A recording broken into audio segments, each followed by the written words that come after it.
for the support of that person. But I was not the only one. There are thousands of young people in Bangladesh fighting this battle in many different fronts. About 4,500 young volunteers of the Red Crescent Society supporting the vaccination program every day in Bangladesh. It's mostly the young people here who are making a difference. And again, it's the young people here who are mostly affected by the pandemic. Many of my friends, colleagues from the different youth organizations and networks have lost their jobs. Almost everyone here is suffering from mental health issues. The data shows that from March 2020 to February 2021, more than 14,000 people have committed suicide, which is 45% higher than the previous year, and majority of them are young people. My dear friends, I have seen localized action making a positive impact on people's lives during this pandemic. I have been trying to collaborate with the Red Crescent Society with my workplace, BRAC, who have been offering skills program, online skills program for the young people. Now, as both parties have agreed, the Red Crescent Youth volunteers will receive a 3-month online skills training on different trades like graphics designing, web development, etc. I believe drives like this will help young people individually, and at the same time, it will contribute to the national economy. There are plenty of organizations and individuals out there who are making many more new initiatives to combat this COVID crisis. And I would like to invite them all to collaborate with the Global Youth Mobilization, and it will support, promote, and invest in your initiatives for improving more lives and communities. Thank you. Thank you. Thank you so much, Elahi. Next, it's my pleasure to introduce Daisy Moran, a representative of the World YMCA and a board member of the Global Youth Mobilization. Daisy, thank you for joining us, and you have the floor. Thank you for giving me this opportunity, Dr. Tedros, and greetings to you all. I'm Daisy Moran, proud to be with the YMCA in Illinois, USA, and proud to be one of the 6 youth board representatives of the Global Youth Mobilization. Here's what youth mobilization has meant for me as the COVID pandemic has significantly increased the inequities in all of our societies. As a young leader, I saw a need in my community to offer relief to essential workers who are undocumented immigrants. Through collaboration with fellow young changemakers and organizations, we were able to disperse almost $17,000 in relief funds for 38 families. This is just one of thousands of stories that illustrate the simple and powerful fact: when given access and opportunities, young people can make a significant difference. In the YMCA and right across the big 6 youth organizations, young people have stepped up during the pandemic by delivering supplies to vulnerable people, looking after each other's mental health, making masks, helping share vital public information, and now actively facilitating the COVID vaccine campaign. As the global pandemic enters the recovery and relief period, it is crystal clear that young people are disproportionately impacted by the immediate and long-term implications of disruption in education, employment opportunities, physical and mental health well-being, to name a few. These 2 reasons, young people bearing the brunt of impact of COVID, young people offering so many of the solutions, are what has inspired the big 6 youth organizations, the World Health Organization, and the United Nations Foundation to support young people around the world in delivering and developing youth-led community solutions through the Global Youth Mobilization. I am so excited, and I want young people all over the world to be excited and get involved. They can start by attending the Global Youth Summit, which will be held virtually from the 23rd to the 25th of April. At the summit, they will hear about the role of young people in the immediate and long-term COVID recovery. It's a great forum where we can share our thoughts, passions, ideas that will influence policies and decisions that impact all of our lives.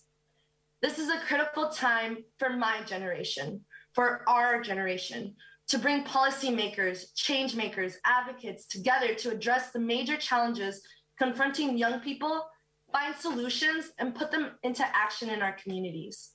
No matter how big or how small, I encourage you to have the confidence to apply for funding. If you have an idea to a challenge created by the pandemic, you can apply for funding from $500 to $5,000. It is young people like you and me that will evaluate and agree who gets support for these local solutions. So please visit our website, www.globalyouthmobilization.org. We are the movement by youth for youth, and young people really are the answer. We are not the challenge. We are truly being the change that we want to see in the world. Thank you.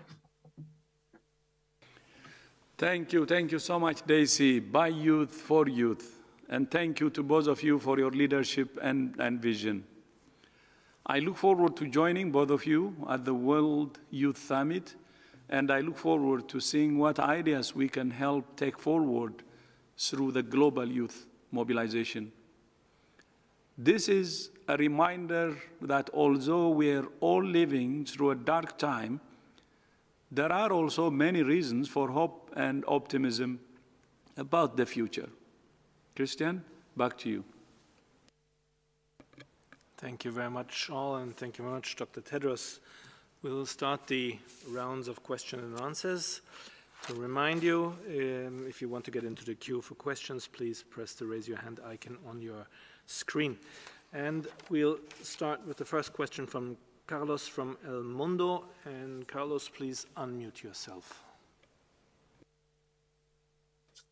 Yeah, hi. Go ahead, please. You hear me? Yeah. It's a question specifically for Greta. Isn't there a risk that the COP26 could lose the momentum? And what should really change in the next 3 months, for example, to turn the tide and to put the two goals of climate change and vaccination equality at the same level? Thank you very much, Carlos. And yes, Greta Thunberg, please. Yes, I mean, of course, there's a risk that COP will lose momentum, but the most important thing is that everyone is safe. And of course, safety and health comes first in these kinds of situations. And of course, there's not just one thing that needs to change in order to break this trend that we are seeing now. There's not just one single thing that we can do to so-called solve the climate crisis and the vaccine inequity crisis. Of course, it's a bit more complicated than that. And I think I may not be the best person to answer that. I think there are lots of experts that are more suited for that question. But we do need to change our mindsets. We do need to think globally and not only think for ourselves, about ourselves. That's what these crises come down to, that we only think for ourselves, that we don't think about others. They come down to the way we treat others, the way we treat other human beings, the way we treat other animals and nature itself. So we need to change our mindsets. If you want one simple thing, it's more complicated than that, but if just one thing. Thank you very much, Greta, and I'll ask Dr. Maria Neira from WHO to add possibly. Thank you, Christian, and thank you very much, Greta. It's really a pleasure to have you with us. You are an inspiration. You have been driving an incredible movement, and many people is behind. So certainly the COP26 has to be something very successful. In response to your question, Carlos, Ola, I think what will change the mindset and what might have an incredible impact is what our Director General was saying at the beginning, the health argument of climate change. If we are able to explain people that climate change is about our health, is affecting our health, And if we stop to burn fossil fuels, the benefits will be enormous in terms of reducing the causes of climate change, but as well on reducing air pollution. And air pollution, as mentioned again by the Director General, is responsible for more than 7 premature million deaths every year due to exposure to air pollution.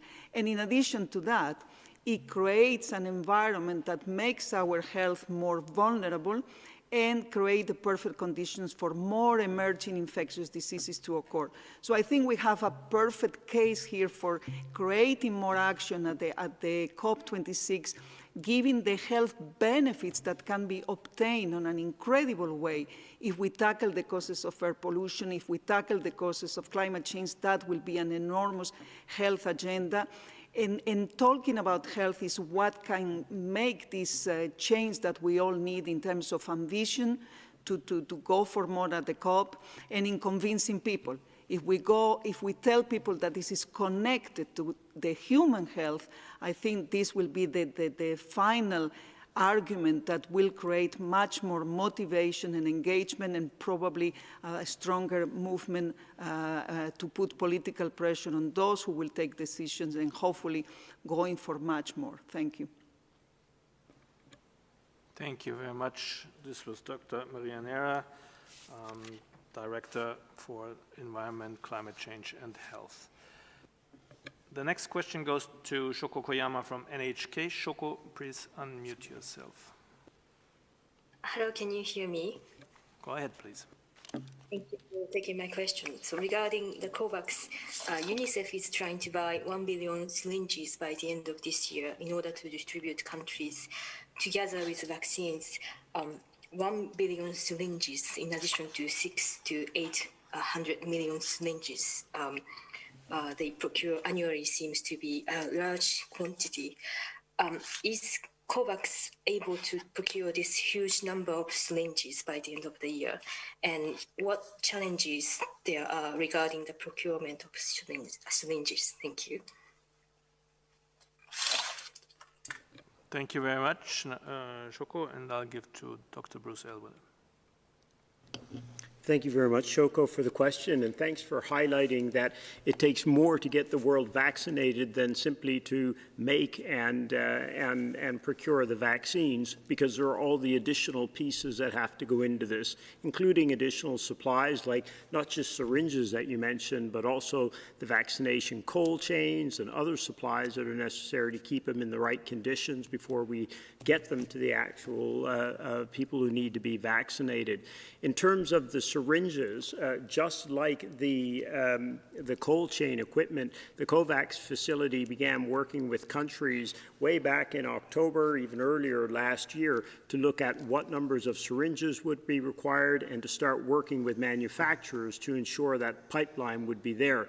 You might remember some months ago, the Director General invited Henrietta Fore, who is the Executive Director of UNICEF, to join one of these press conferences. And at that time, she explained what they were already doing to try and make sure that the necessary syringes would be in place.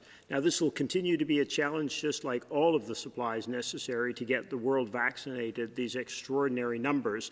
But for the moment, the pipelines are there and the producers are doing their part. But, it all comes back again also to the COVAX facility having the resources it needs so that it can put the contracts in place up front to make sure the supplies are there, not just the supplies in terms of the vaccines, but exactly like you highlight, the syringes and the other supplies, including, as I mentioned, the cold chain equipment and sometimes very specialized cold chain equipment to get these products to people.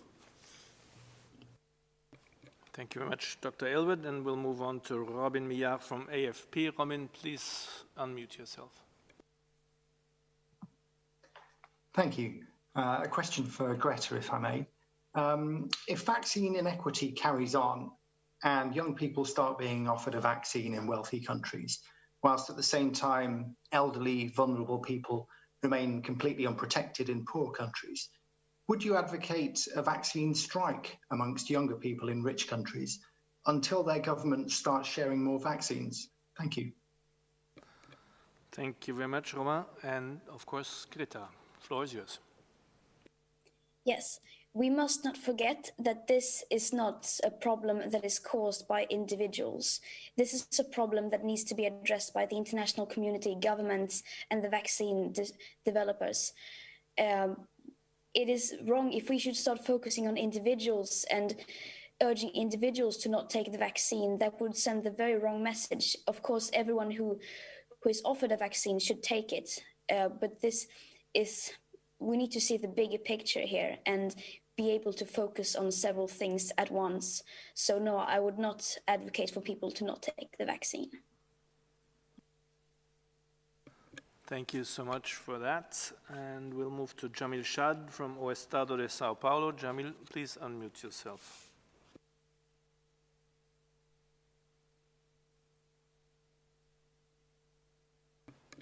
Jamil, do you hear us? Please unmute yourself. Can you hear me, Christian? Please go ahead. Can you hear me? Yes. Yes, thank you. This is Jamil Shadi, journalist from Brazil. Ms. Greta Thunberg, my question is about vaccines, but also on climate change.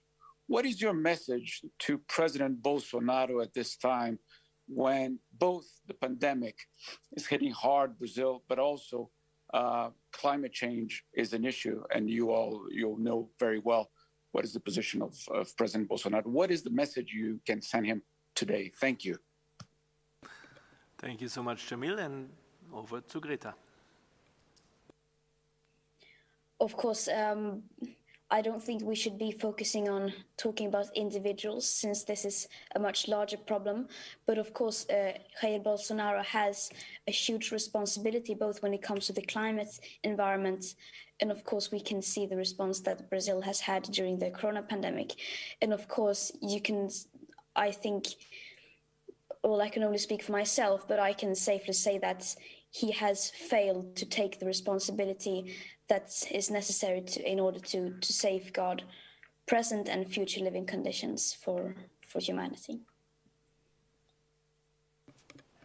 Thank you very much, Greta. And we'll move on to Navas Shah from Xinhua. Navas, please unmute yourself.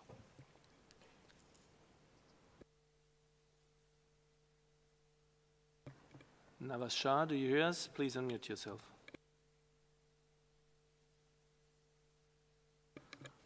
No, it looks like we're not getting to you, so then we'll continue with Gunilla van Hal from Svenska Dagbladet. Gunilla, please unmute yourself.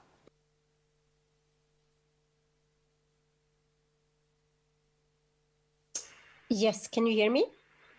Wonderful, go ahead. Thanks a lot. Thanks for taking my question. It is to Greta Thunberg, and I'd like to know your view on the proposal from WHO and many governments, among those your own, the Swedish government, that richer countries should donate remaining vaccine doses to poorer countries once their own risk groups have been vaccinated and before they vaccinate the rest of the population. What do you think about this? And what do you respond to people questioning this, saying, why should we sacrifice our own populations in order to save the world? Thank you. Thank you, Gunilla. Over to Greta, please. I think that is a very reasonable thing to do. We need to protect the people. We need to protect and prioritize the most vulnerable people in risk groups and working on the front lines, no matter which countries they come from. At least that's my opinion. And of course, I understand that people will be frustrated by that. Of course, I also want to return to everyday life, and everyone I know want to do that as well. But we need to act in solidarity, and we need to use common sense when it comes to these issues. And for that, I think that we, like I said, it's the only sensible thing to do, the only morally right thing to do is to prioritize the people who are the most vulnerable, no matter whether they live in a high-income country or a low-income country.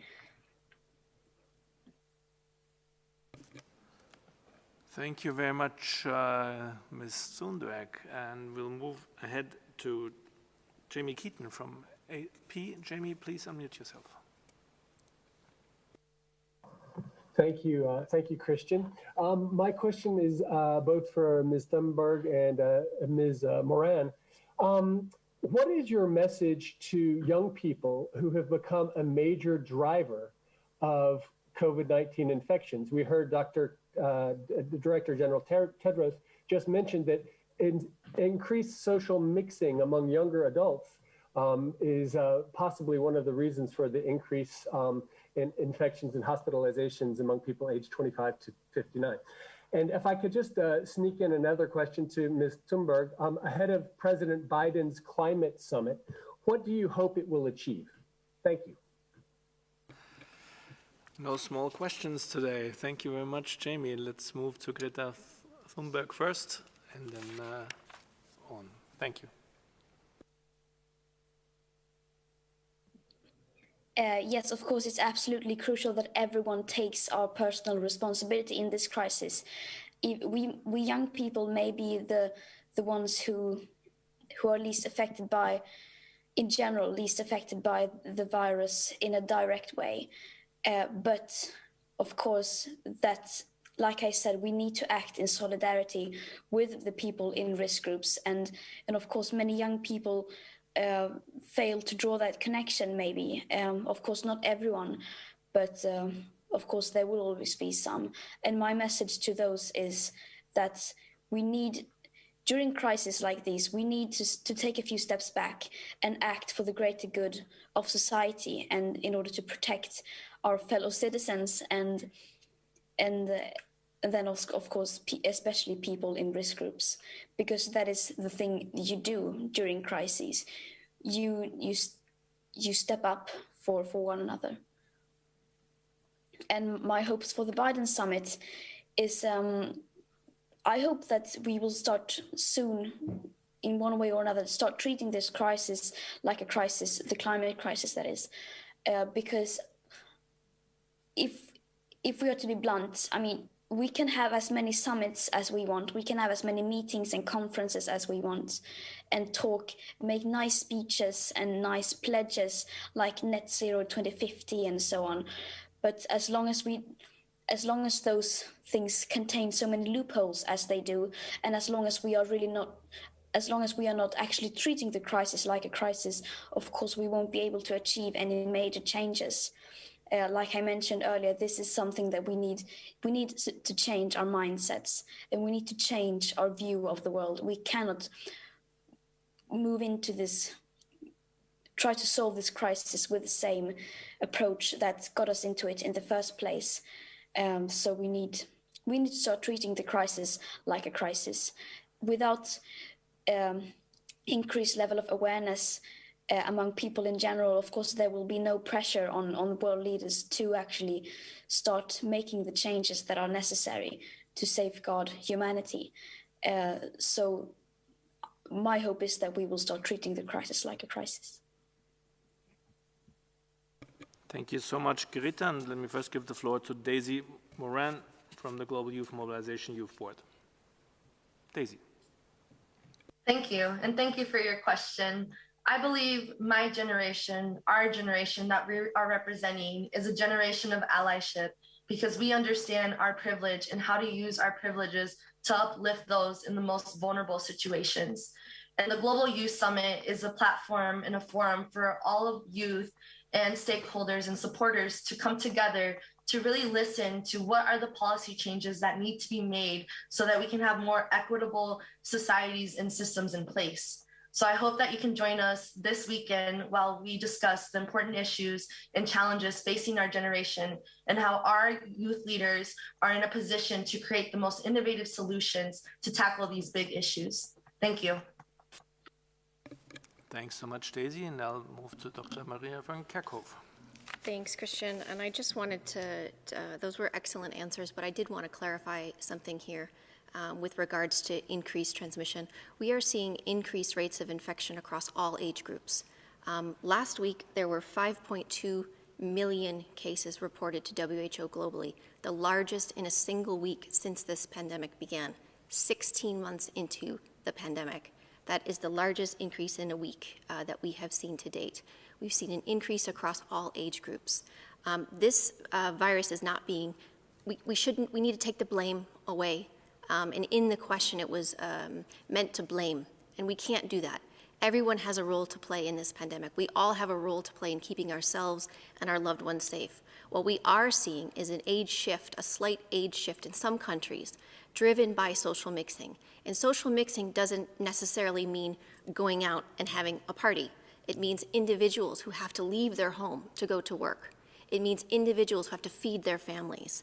And if you increase social mixing for a variety of reasons, whether this is for work or whether this is for religious reasons or whether this is for, indeed, socializing itself, the virus will take advantage of that. If you add on top of it these variants of concern, variants that are circulating around the world, particularly the B.1.1.7 variant, which is circulating in a large number of countries across the globe, they have increased transmissibility. If you add variants that have increased transmissibility with increased mixing, this virus will take off, and case numbers will increase. In a number of countries, we've seen a very, very steep incline due to this. In addition to that, we are seeing some countries not able to implement the public health and social measures that are needed to allow for physical distancing. And in many parts of the world, physical distancing is really not possible. But in other parts of the world, it is. So we need to do what we can to avoid those crowded settings, avoid those settings where social mixing, particularly in indoor, crowded settings where there's poor ventilation, where the virus really likes to spread efficiently between individuals. We need governments to enable people to carry out those measures.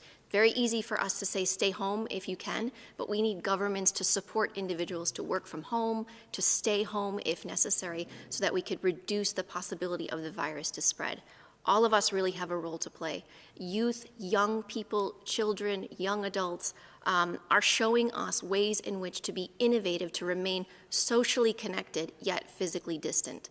And I think what we are seeing with the youth and this youth mobilization is really energetic. There's a spirit, there's an energy here that is holding leaders accountable and saying, help us, help the situation. And I'm really inspired to see that. I was really happy to hear the by youth, for youth, as you've pointed out, and showing us that young people, young adults, children can make a significant difference every day. So please, let's stop the blame in terms of who is spreading. All of us have a role to play. All of us need to be supported in taking those individual level measures, as well as measures at the family, at the community, at the subnational, at the national, and at the international level. Thanks so much, Dr. Van Kerkhove, and I'll have Dr. Mike Ryan, WHO Health Emergencies Executive Director, to add. Thanks, Christian. I just want to reflect on one thing that Daisy said. She said youth are not the problem, youth are the solution. And I fundamentally believe in that. And thank you, Daisy, for saying that. And the energy from everyone today is fantastic. Reflecting on something that Greta said, she spoke about mindset. And mindset is everything. And Tedros reminds us of that every day. I think it's one of his most common pronouncements about mindset. And it doesn't matter what problem you're trying to solve. There's no amounts of announcements. There's no amounts of there's no amount of recommendations. There's no amount of anything that changes anything until we change our mindset. And that can be the mindset about protecting ourselves and our families from COVID and taking precautions. It can be the mindset on government's response to COVID. It can be the mindset driving climate action and reducing climate change. So I think really, we all need to reflect on that. It is our mindsets that drive our behaviors, both positive and negative, and they're having a huge impact on our planet. And obviously, our behaviors having a huge impact on the trajectory of this pandemic. Thank you. Thank you very much, Dr. Ryan. Next question in line comes from Isabel Sacco from EFE. Isabel, please unmute yourself. Good afternoon. Thank you. Thank you, Christian. I would like to know if you could give us an overview of the proportion of people under 40 years old who are in ICUs globally or in by regions. And connected to that, what do we know about mortality among babies? I saw figures from Brazil that indicates that 1,300 babies have died there from COVID. Thank you. Thank you very much, Isabel. Very detailed questions. Let me give to Dr. Maria von Kerkhoff first. Yeah, thanks for these very important questions. I cannot give you a specific answer of the proportion of those under 40 in ICU, but what I can say is that there is an increasing number of hospitalizations among younger individuals. And this is driven by what I answered in the last part of the question, was when you have increased transmissibility across all age groups, you will see increased rates of hospitalization, you will see increased proportion of ICU, and you will see increases in death. And we are seeing, unfortunately, a little bit of a shift in the age structure in terms of the median age of individuals who are infected, but that is driven by changes in social mixing patterns. If you remember, last spring, in the Northern Hemisphere spring, we actually saw a similar situation, where as societies were opening up across Europe, for example, there was an age shift in the median age. It went from an older age group to a slightly younger age group. Again, this is driven by people who are leaving their homes to go back to work. And if there is the virus that is spreading, if you have virus variants, this is a dangerous combination. We are seeing increases in hospitalization among younger age groups and increased ICU and increased deaths. With regards to children, I did see that report that you had mentioned about in Brazil. Overall, if we look at infection among children, if we look at severity among children, still around the world, there is a lower proportion of children that experience disease, that experience severe disease, and some children do die. If there is a lot of virus that is circulating, if you have millions of cases that are being reported, and so far we've had 140 million cases reported worldwide, we will see deaths in all age groups. With regards to the youngest children, overall, they tend to be more mild, but again, this is not universal. We do see that children, particularly children with underlying conditions, but children in general, have died from COVID. So everyone is at risk from this virus. People are at risk of getting infected, at risk of getting severe disease, so we do need to do what we can, where we can, as much as we can, to first and foremost prevent infections, but also that making sure that we use the systems that are in place to get tested, to be able to carry out the public health actions that do prevent the spread from an adult to a child, or from a child to an adult. Everything that we can to really prevent that level of infection and care for as many people as we can, getting them early into that clinical care pathway to receive the care based on the symptoms that they have.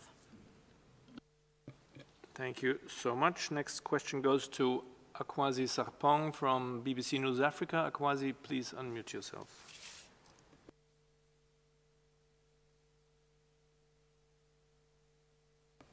Akwasi, do you hear us? Yes, please go ahead. Akwasi, the sound is really bad. Please try one more time. Yes, go ahead. From Auction in Ghana. So it's not,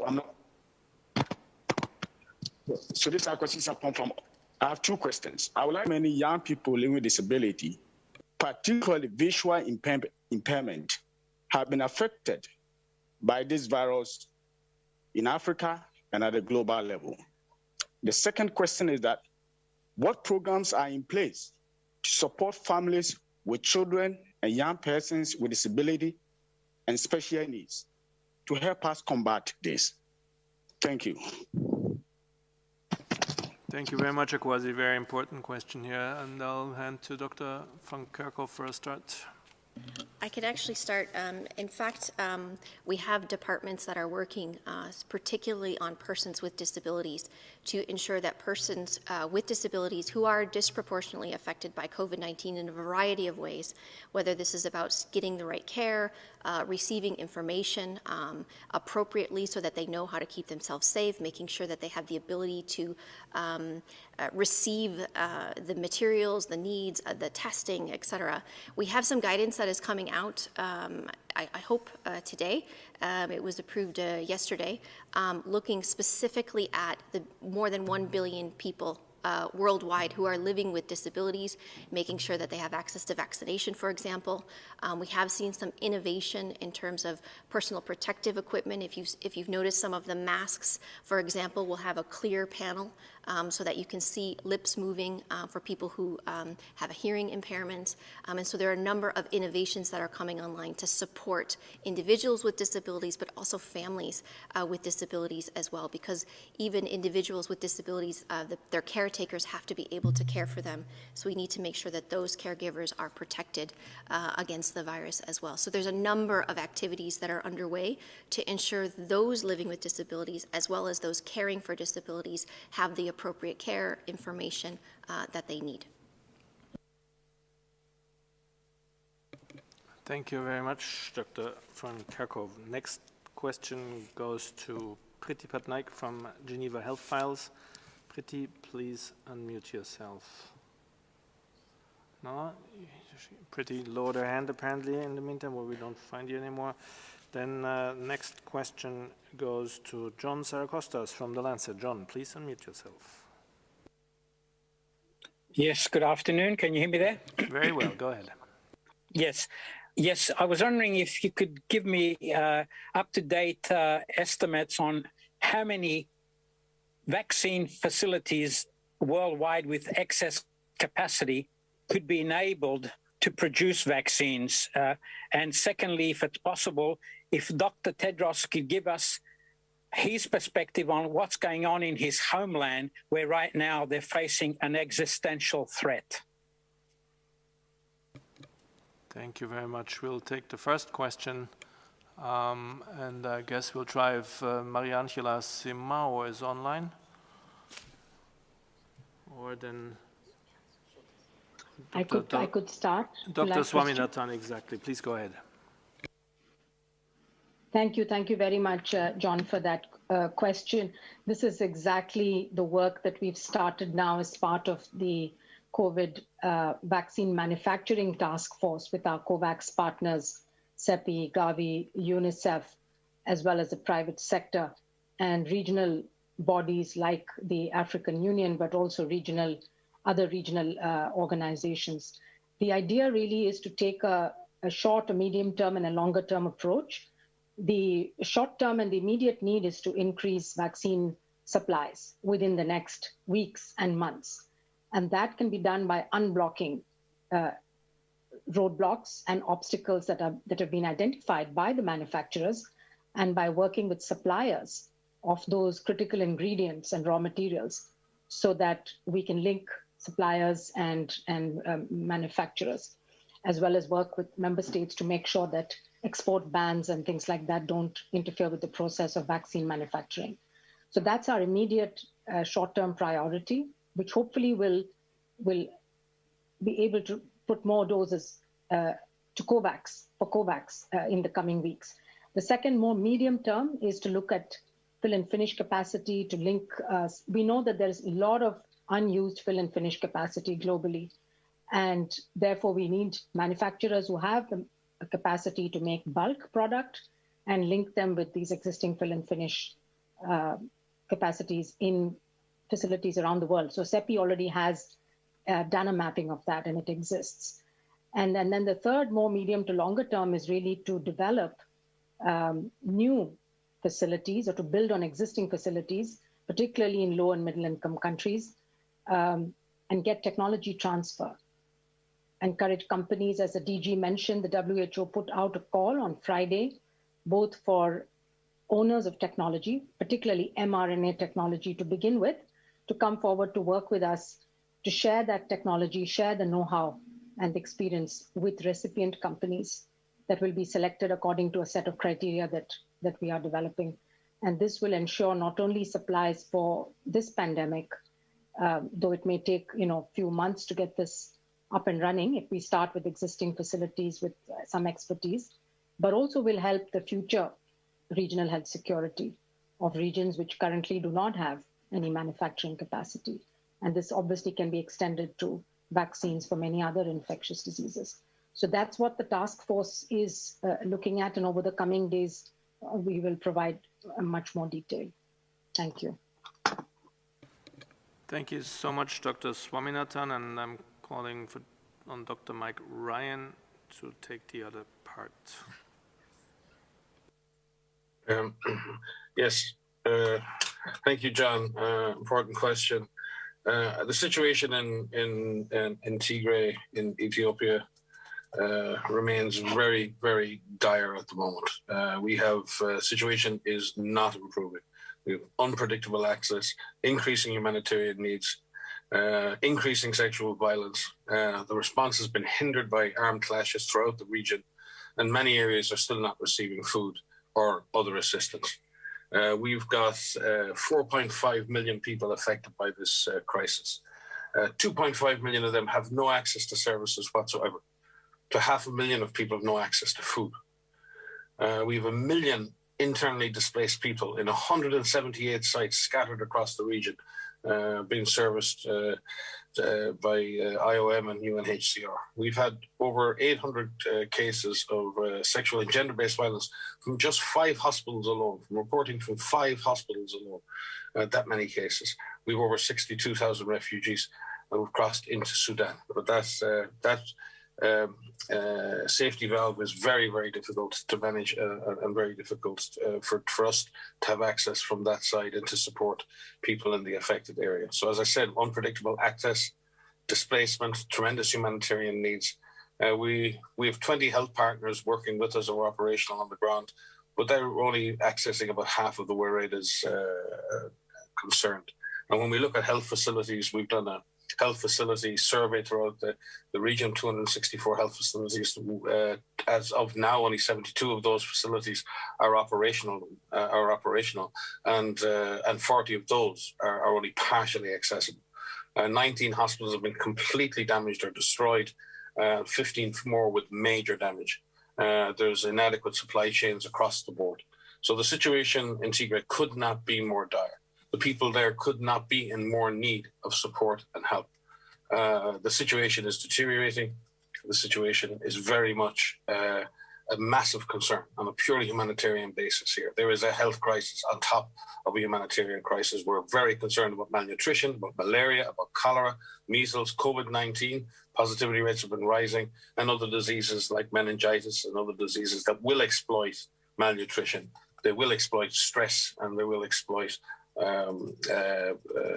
all of what's happening in that population. We have resumed surveillance activities, but only in covering about 30% of the population. And again, severe acute malnutrition is a major, major issue. It is very hard to overstate the extent of the humanitarian crisis and the health crisis currently unfolding in Tigray. WHO and the other UN agencies and NGOs are calling for unfettered humanitarian access and for military conflict and those perpetrating that conflict to remove themselves from civilian areas, and those who should not be there should not be there. Thank you. Thank you very much. This was Dr. Mike Ryan, Executive Director for WHO's Health Emergencies Program. And Dr. Bruce Aylward wanted to come in too. Thanks, Christian. I just wanted to come back to the important point, John, you raised about the additional, how much capacity is unused around the world right now, because there's a huge attention last week with the conference of the African Union, the consultation that was called by the World Trade Organization about trying to expand vaccine production globally. But we need to remember that the challenge is how we're actually using the doses that are being made. Because last week, while those conferences were taking place, 100 million more doses of vaccine were administered around the world. And the issue, John, is where they're being administered, because 1% of that 100 million went to low-income countries.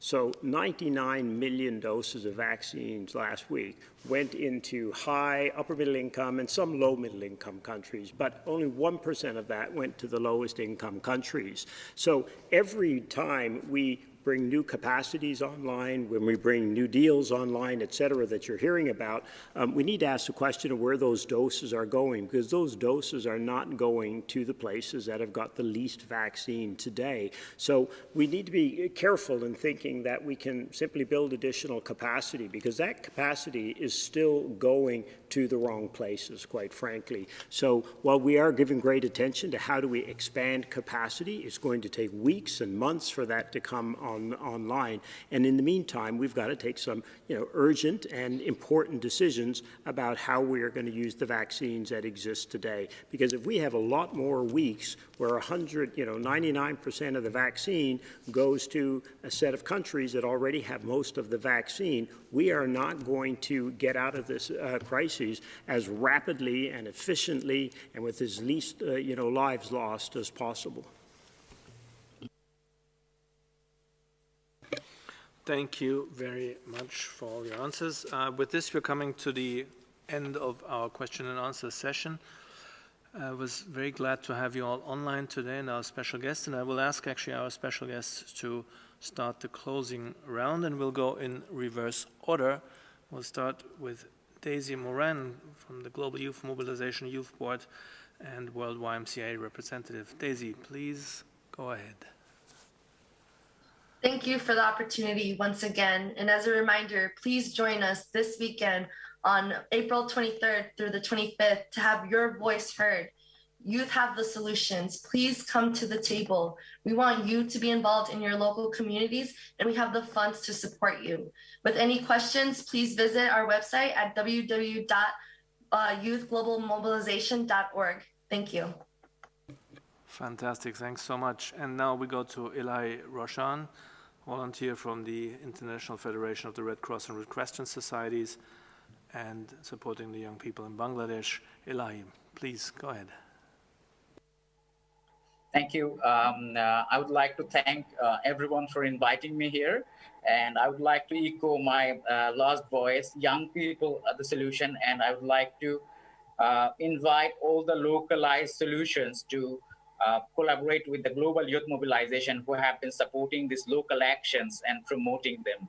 So I would also like to invite everyone to join the Global Youth Summit coming up this week from 23rd to 25th. Thank you once again. And thank you so much, Eli, to you. And last but not least, we go to Greta Thunberg, climate and environmental activist. Greta, floor is yours. Well, to be honest, I don't really have anything more to add. Just take care, everyone. And, well, yeah.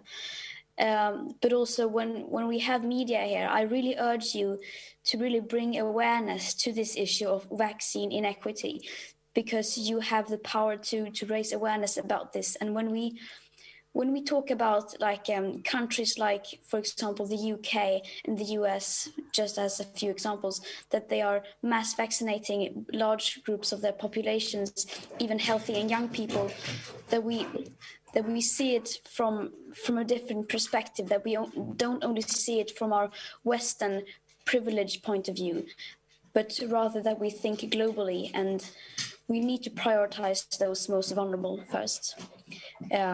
Thank you. Take care, everyone. Thank you so much, Greta, for these words. And yes, there's hardly anything to add. I agree. From my side, let me thank everyone and remind you that the sound files of this press briefing will be shared right afterwards today, and the transcript will be available as of tomorrow. Dr. Tedros. Thank you, Christian. So I would like to thank our guests today, to Greta, Elahi, and Daisy. You have been wonderful. Thank you so much indeed. And I would also like to join you in inviting everybody to join the 23rd to 25th Global Youth Summit from Friday to Sunday. So look forward to seeing you there.